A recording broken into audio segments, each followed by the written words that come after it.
אני אגלה לכם סוד. הם קצת עייפים, כי הם מנגנים ב6:30. אז מה אני עושה? מספר סיפורים. אבל תקשיבו טוב, זה חשוב בשביל ההשכלה הכללית שלכם. בכל העולם רווחת הדעה שאנחנו היהודים זה עם של כסף, ביזנס, אוליגרכים וככה. ככה מדברים בכל העולם. לא אנחנו אשמים, אבל ככה זה. בכל מקרה, אבל זה התחיל באיזשהו מקום. כבר מאות שנים מספרים לאנשים שבאו מכל מיני ארצות שבזמן ימי הביניים יהודים היו יועצים של המלך בענייני כספים, והמלך שמח עליהם. דווקא יותר במדינות המוסלמיות, סיפורים ששמעתי.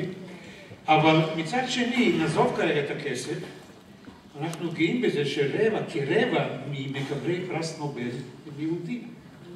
זה קצת גאווה בלב.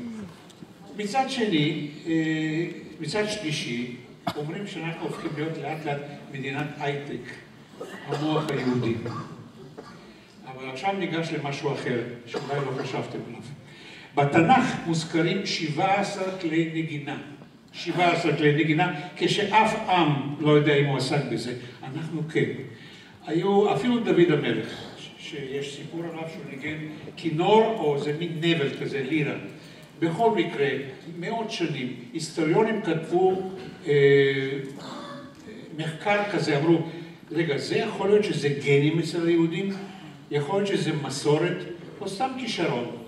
אבל ידעו שהיהודים מאות שנים עסקו במוזיקה, אהבו מוזיקה, ניגנו מוזיקה, גם כתבו מוזיקה. אבל בואו נחזור עכשיו לארץ ישראל. מישהו מכם יכול לנחש במשך 80 שנה האחרונות, כלומר, לפני קום המדינה, כמה שירים נכתבו בארץ ישראל ובמדינת ישראל? כמה שירים? תזרקו מספר. כמה?